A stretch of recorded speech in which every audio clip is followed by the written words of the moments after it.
What's going on, everybody? Welcome to another video. Today I just wanted to take a brief minute to talk about the resources that I'm going to use or that I am using to learn Korean, and then I'm also going to make a follow-up video for this. I'm not going to put them together. I'll release them as two separate videos of the resources that I'm using to learn Greek, because those are the two active languages that I have going right now. Korean is the main, Greek is I just want to go to a local Greek restaurant and speak to them a little bit, so it's not as dire, so to speak.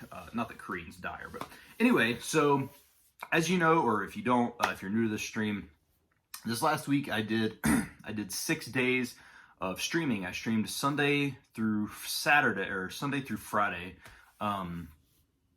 And the reason I wanted to do that was to kind of jumpstart my Korean. I wanted to spend multiple hours a day getting into it, diving into it, and kind of seeing what can happen. And honestly, I think within the first week of learning Korean that my Korean didn't advance, but I'm comfortable in the grammar patterns and stuff like that, which a lot of that has to do with my experience and exposure to the Japanese language. But overall, I feel pretty good about that.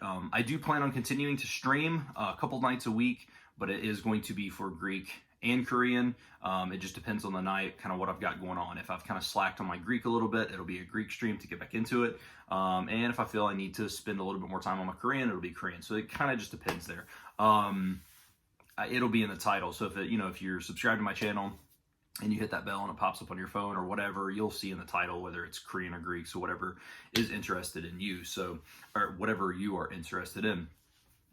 But right now, the sources that I'm using for Korean are LingoDeer. I really like it. I've mentioned it. If you watched any of the stream, I praise it all the time. I just think it is a much better platform in terms of, if you're talking about the Duolingo style learning, kind of that, it's kind of gamification, but it's not. It's just basically sentence mining in just a different fashion than an Anki deck. And I really like it. Just the grammar pattern, being able to say, I don't understand this, and being able to hover over it, or, on your phone, click it and it'll say, this is used, you use if the last part of the noun is a consonant or whatever. So, like, why is it ja noon and not ja un? Oh, because it's ah. So since it's a vowel, ja, you would use nun to, and oh, okay, that makes sense, whatever. So I like that about it, and I've used, and I showed in that video, I've used LingoDeer for over 65 total hours in terms of learning Japanese and Korean. So that is one of my main resources. It's just easy to pick up and play a little bit.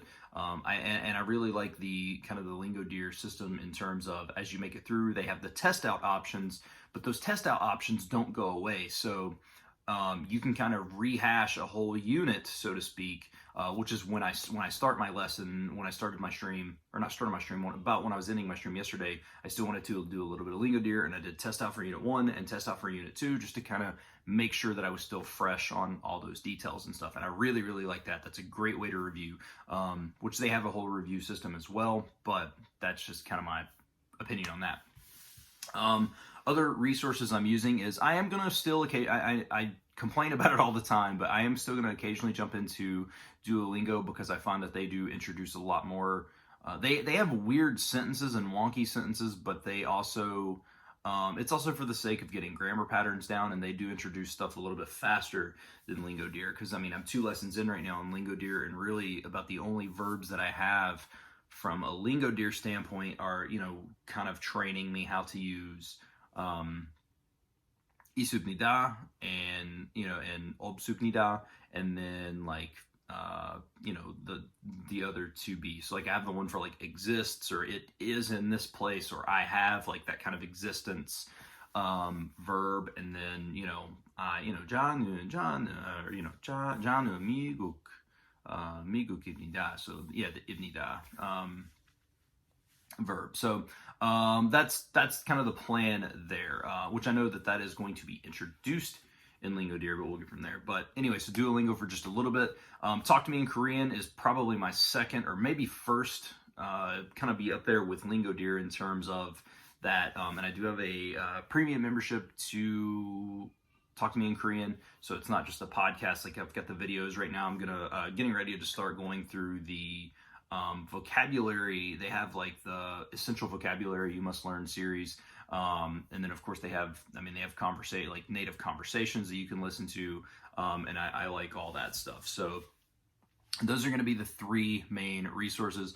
I wish that I could stream that. I thought about reaching out to them, but I don't know, man. I mean, it's a premium service, copyright material. I just don't know how that would go. So those are going to be the 3 main resources. I'm not going to stretch it much past that. I don't count like using like dictionaries and stuff. Like that's obviously you're going to do that. You know what I mean? Like, so I am going to be, you know, obviously if I find words that I need to look up using a dictionary. In terms of Link, and I am a huge Link fan, it's going to be a while before I would jump into Korean on Link. I tried it last night on stream, and it's, I think that, and it's different for everybody. I know, you know, Steve Kaufman and tons of people have used it from a beginner standpoint, but I think that from where when you first start, you are translating in your head, and it's because you haven't fully gotten a grasp on the language or whatever. I just think that sometimes it can be a little confusing, especially in Asian languages where sometimes there's splits in words, and Korean does use spacing, but I find that even in Korean on Link, sometimes the spacing isn't quite where it needs to be, and so I don't know, so it's a little bit weird. I do want to eventually use Link for Korean, but I think it's going to be more so down the road once I at least have a small foothold on it, just a little bit, just once I have a little bit more exposure, maybe a month or so in. I mean, we're just a week in right now, so and that, like I said, that's just going to come down the pipe way later on. So, but those are going to be the 3 main resources that I use. Fortunately, I don't need to do anything in terms of like Hangul reading and stuff. Like I can, for the like, there are still some that I struggle, but I mean, I've been reading hiragana and katakana in Japanese for 10 years, and I still sometimes, if I'm not that I'm not good in Japanese by any means, but sometimes I still slip up and I forget a character. So but yeah, that's kind of where it's at. That is the resources. Now I'll probably make another video setting up my goals. We'll break these into parts and all that stuff. So, but yeah, if you enjoyed this, thank you so much. If you watched any of the streams last week, I appreciate that. And like I said, I am going to be streaming again this coming week. I may still end up streaming tonight. I really don't know, but it just kind of depends on how I feel and all that stuff. And like I said, since we're not legally locked down here, but we're locked down here, so depending on that, we'll go. So, but that is the video. That is my resources. If you have anything that you think would be valuable, let me know down below. I'm trying not to stretch my resources too thin because that's just a lot of repeat material for, you know, the beginning. So I think having 2 main resources and then Duolingo just is kind of like, all right, I got 5 minutes, all right, boom, boom, boom. You know, I think that can be maybe a little bit helpful, but that is it right now. So, obviously I'm going to be listening to, my favorite movie of all time is Korean. It's Old Boy. So I'll probably watch that a couple times since I know the story really well because I've seen that movie a billion times. Just watch it straight in Korean, no subtitles, and just try to really, really focus in because I'm still going to use kind of that MIA approach on a lot of this as well. So, but that is going to be it. That is my Korean resources. If you have interest in my Greek stuff, stay tuned for that. I'll probably release that video in the next coming days. But thank you all for watching. I hope you enjoyed, and I will see you guys in that next video.